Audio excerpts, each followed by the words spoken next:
Digital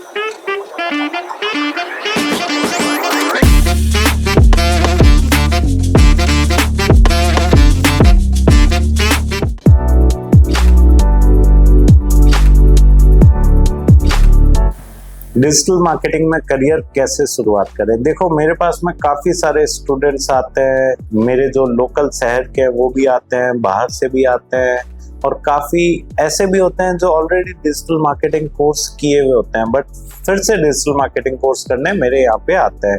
तो अब देखो, डिजिटल मार्केटिंग में करियर कैसे स्टार्ट करना है।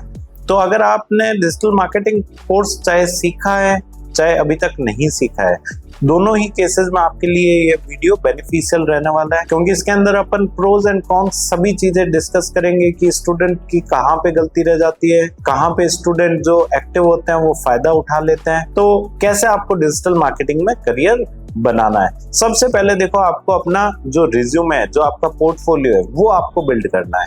देखो, क्या होता है कि स्टूडेंट डिजिटल मार्केटिंग सीख तो लेते हैं बट जब कंपनी के अंदर जॉब करने जाते हैं तो कंपनी वाले पूछते हैं कि भैया आपने कौन से ऐसे प्रैक्टिकल एप्लीकेशन बनाए हैं, कौन सी चीजों पे काम किया है। तो उनके पास में दिखाने के लिए ऐसा कुछ नहीं होता है, वो सिर्फ रिज्यूमे में अपनी स्किल्स मेंशन करके रखते हैं कि मेरे को सोशल मीडिया मार्केटिंग भी आती है, मेरे को गूगल एडवर्टाइजिंग भी आती है, मेरे को वेबसाइट डिजाइनिंग भी आती है, मेरे को एसईओ भी आता है।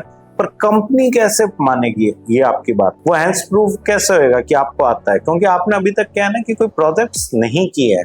तो सबसे पहले आपको पोर्टफोलियो बिल्ड करना चाहिए। पोर्टफोलियो बिल्ड करने के लिए आप क्या कर सकते हो, फ्रीलांसिंग काम उठा सकते हो। मार्केट के अंदर आज सोशल मीडिया पे आप अपना एड चला सकते हो डिजिटल मार्केटिंग सर्विसेज का। जो भी छोटा व्यापारी बड़ा व्यापारी आपसे कांटेक्ट करता है और अपना प्रोजेक्ट कंप्लीट करवाता है तो आपके पास में दिखाने के लिए कुछ स्टफ रहेगा, तो आप फ्रीलांसिंग वर्क उठा सकते हो। आप किसी कंपनी के अंदर इंटर्नशिप कर सकते हो। इंटर्नशिप से भी काफी बेनिफिट होता है। क्यों?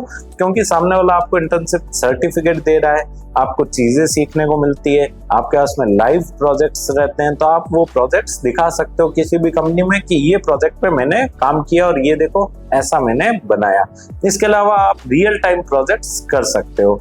तो इस तरीके से आप अपना एक पोर्टफोलियो बना सकते हो, जो कि होता है स्टेप नंबर 1। सेकंड स्टेप के अंदर आपको क्या करना है कि एक्सपीरियंस लेना है। आपको मतलब प्रोजेक्ट्स पे काम करना है। ऐसा नहीं कि सिर्फ आपको पोर्टफोलियो बनाना है और आप पोर्टफोलियो के अंदर क्वालिटी नहीं दे रहे हो, ऐसा नहीं करना है। आपको उस पोर्टफोलियो के अंदर जो आपके प्रोजेक्ट्स है उन पे एक्चुअल में एक्सपीरियंस लेना है, चीजों को एक्चुअल ढंग से करना है, सिर्फ करने के लिए नहीं करना है।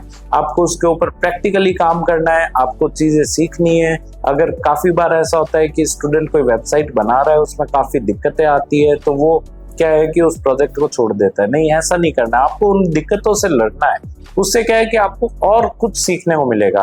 तो बहुत सारा जब आप सीख जाओगे तो ऑटोमेटिकली आपके पास में नॉलेज बढ़ेगा। नॉलेज बढ़ेगा तो जब आप कंपनी के इंटरव्यू के अंदर बैठे होंगे तो वो आपके नॉलेज से ही ये जज कर लेंगे कि आपको कितना पता है चीजों के बारे में और कितना नहीं पता है। तो सिर्फ मेंशन करने के लिए आपको प्रोजेक्ट्स या इंटर्नशिप्स नहीं लिखनी है, आपको एक्चुअल में उस चीज का एक्सपीरियंस होना चाहिए। तीसरा, आपको स्पेशलाइजेशन चूज करनी है। अब देखो, स्टूडेंट क्या करते हैं कि मेरे यहाँ से डिजिटल मार्केटिंग जब सीखते हैं तो वो हर चीज के अंदर स्पेशलाइजेशन करने लग जाते हैं। ऐसा नहीं करना है। डिजिटल मार्केटिंग में जितने भी टॉपिक्स है, चाहे वेबसाइट डिजाइनिंग हो, चाहे आपका एसईओ हो, चाहे सोशल मीडिया मार्केटिंग हो, चाहे मेटा एडवर्टाइजिंग हो, चाहे गूगल एडवर्टाइजिंग हो, चाहे गूगल माई बिजनेस हो, चाहे व्हाट्सएप एपीआई इंटीग्रेशन हो, चाहे सीआरएम इंटीग्रेशन हो, ऑटोमेशन हो, तो बहुत सारी चीजें हैं। अब आपको ऐसा नहीं करना है कि सबके अंदर स्पेशलाइजेशन करनी है। सबके अंदर स्पेशलाइजेशन करने निकलोगे तो आप हर पर्टिकुलर फील्ड में, हर पर्टिकुलर एरिया में थोड़ा थोड़ा नॉलेज ही ले पाओगे। आप 2-3 जो भी आपके एरियाज है जिसमें आपको मजा आ रहा है सीखने में, जिन चीजों को आपको पढ़ने में मजा आ रहा है, फॉर एग्जांपल कि मेरे को एसईओ में मजा आ रहा है, तो मैं क्या करूंगा, सिर्फ और सिर्फ एसईओ को पकड़ के बैठ जाऊंगा। एसईओ के अंदर इन डेप्थ के अंदर नॉलेज लो कि टायर 1 बैकलिंक्स क्या होते हैं, टायर 2 बैकलिंक्स क्या होते हैं, कंटेक्सचुअल बैकलिंक्स क्या होते हैं, एडिटोरियल बैकलिंक्स क्या होते हैं। तो चीजें क्या है, बहुत वास्ट है। आपको हर एरिया के अंदर काम नहीं करना है। आपको 2-3 एरिया जो आपके स्पेसिफिक है, जो सब्जेक्ट्स आपको बहुत अच्छे समझ में आ रहे हैं, जिसमें आपका इंटरेस्ट बन रहा है, उन सब्जेक्ट्स को पकड़ो और उसके अंदर मास्टरी कर लो। तो ये तीसरा स्टेप है कि आपको स्पेशलाइजेशन करनी है और जो लेटेस्ट ट्रेंड्स है उस सब्जेक्ट के, उनके साथ में अपडेट रहना है। जैसे पांडा अपडेट आया एसईओ का, पेंगुइन अपडेट आया, क्या चीजें हो रही है, वॉइस सर्च ऑप्टिमाइजेशन आ रहा है, अब एआई सर्च भी आ गया है, तो उसके अंदर अपने को कैसे रैंक करना है। तो मतलब जो लेटेस्ट ट्रेंड्स है उनके बारे में भी आपको अपडेटेड रहना है। ऐसा नहीं कि जो आपने सीखा बस उसी को घसीटते लेके जा रहे हो आगे, नहीं। चीजें क्या हो रही है, रेगुलरली चेंज हो रही है। जैसे मेटा के अंदर भी आप देखेंगे कि पहले एडवांटेज प्लस नहीं था, बट आज के वक्त में एडवांटेज प्लस है। तो चीजें जैसे जैसे अपडेट हो रही है वैसे वैसे आपको लेटेस्ट ट्रेंड के साथ में अपडेटेड रहना चाहिए। और ये तभी पॉसिबल है जब आप कोई स्पेशलाइजेशन पकड़ के बैठे होंगे, क्योंकि ओवरऑल में आप देखोगे तो चीजें बहुत ज्यादा अपडेट हो रही है, आप उतना नहीं सीख पाओगे। नेक्स्ट अगर मैं बात करूं तो नेटवर्क एंड सीक मेंटरशिप। आपको एक मेंटर बनाना चाहिए, आपको एक गुरु बनाना चाहिए। तो क्या होगा उससे कि आप चीजें और ज्यादा बेहतर ढंग से सीख पाओगे। आपके पास में जब प्रॉब्लम्स आएगी, जब डाउट्स आएंगे, तो आप किसी न किसी से पूछ पाओगे। तो क्या है कि अगर कोई इसी फील्ड का मतलब एक्सपर्टाइज है, किसी को इसी फील्ड से रिलेटेड आपसे ज्यादा नॉलेज है, तो आप उसको गुरु बना लो फटक से। उससे क्या है कि आप उससे और बेटर चीजों को सीख पाओगे, बेटर इंसाइट्स ले पाओगे।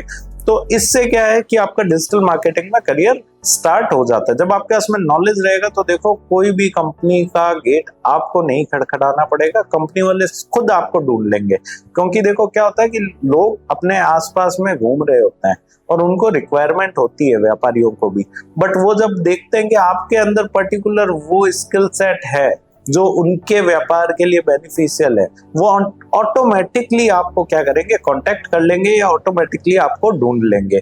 चाहे रेफरेंसेस के थ्रू ढूंढे, चाहे वो लिंक्डइन के थ्रू ढूंढे, वो ऑटोमेटिकली आपको ढूंढ लेंगे। और जब आपके पास में स्किल्स होगी, दिखाने के लिए प्रोजेक्ट्स होंगे, उस स्किल्स का एक्चुअल में नॉलेज होगा, एक्सपर्टीज होगी, तो आप इंटरव्यू भी इजीली क्रैक कर लोगे। धन्यवाद। इस टॉपिक के बारे में और डिटेल में पढ़ने के लिए या हमारे ऑनलाइन कोर्स में एडमिशन लेने के लिए वीडियो के डिस्क्रिप्शन में दिए गए लिंक पे क्लिक करें। धन्यवाद।